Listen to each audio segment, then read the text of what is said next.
Hey guys, I'm Nick. And I'm Tony. Hey guys, I'm Nick. And I'm Tony. Hey guys, Tony Sicilian with the Sicilian Brothers. Hey guys, I'm Nick. And I'm Tony. And we are out here at the Lipscomb Historic District house. I could see that it was there. Like, it blows my mind, just this logic on shit. There is no load on this wall. We're talking about like tens of thousands of dollars of wood. In theory, it would have been fucking great if the plumber would have moved his vent stack one more.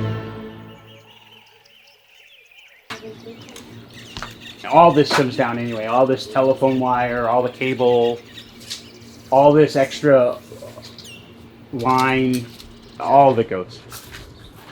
All of it goes. I wanted to do a historic house. This thing was ugly and was screaming to be saved. I don't want the skirt to kick out. Yeah. Okay? This is like You want a very flush. Yes. So if you look on some of the other houses, they kick it out. The skirting, Right. this skirt. It overlaps the. Yeah. And you don't want to. And I want it to be as flush as possible. We closed on it in 24 hours. It was like a shotgun deal, right? We found out about it the night before. Closing was the next day at noon.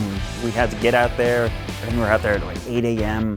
with our lender, walking the property, walking the house, and trying to see if it's something that we want to take on. Our normal rehab, though, the first month we know is going to be demo, fixing the burnout, rebuilding the frame that rotted, something like that, right? Yeah. This one, we don't have that. So the first week or two or month that we do, instead of rebuilding that house, we're planning it now. So it's just a different...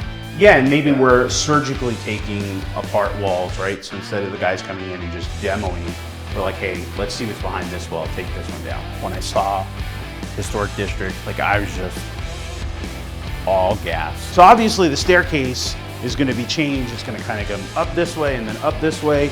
And you could see someone replace the stairs at some point, which is sad because they were probably really cool. So we're upstairs and we're in what we're gonna turn into the game room. We're gonna remove this wall. The banister and the railing is all gonna be open. I'm gonna try to do something vintage, some vintage woodwork on the on the railing and the woodwork. We have to keep the balcony. We just have to redo it. Even these windows are aluminum, so we actually are gonna be required to make them wood. I'm looking at this monstrosity above us, this Frankenstein of a job. It was Tony's first historic house, so it means it's my first historic house. It's not the worst house I've ever done. That's the crazy thing, right? So basically, we're gonna go back with the new Right. shiplap like this to match the ceiling and to match the floorboards here. We ran into challenges, right? Yeah, it was a solid house.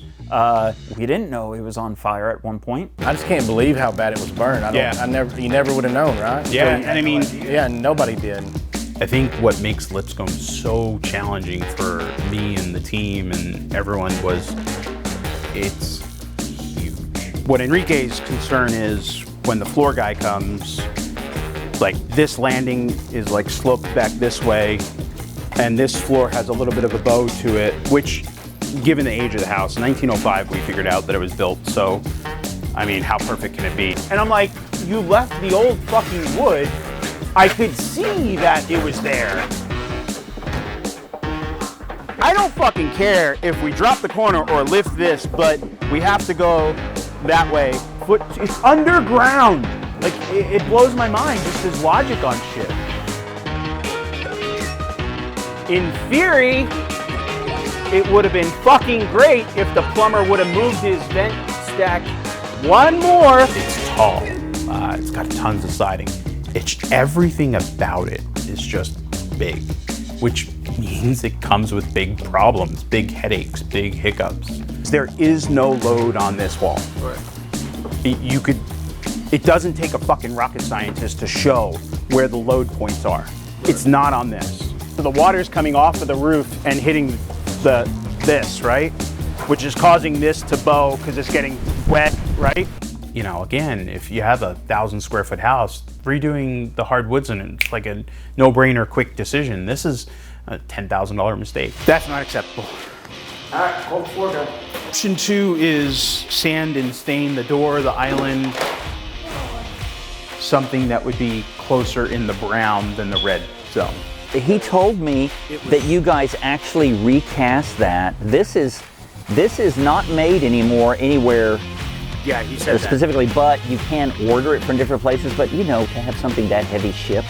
I was going to box in these old round pillars so that they were more craftsman style, like down there. Yeah. So they're going to be boxed in. That would square. not necessarily be appropriate for this house because it's before that period. So what would be?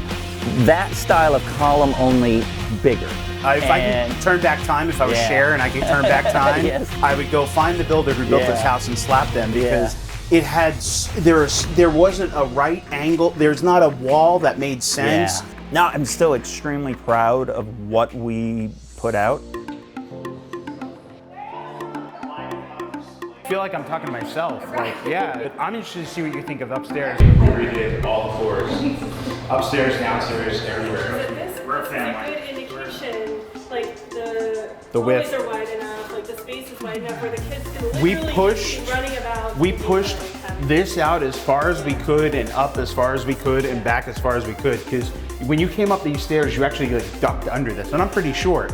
And so we tried to like spread it out so that you did. Everything you walk through in Lipscomb, it is beautiful. It is something that's going to be there for another 100 years. So we'll give somebody a home. It's just a piece of me that gets to stay on this earth for hopefully a long time.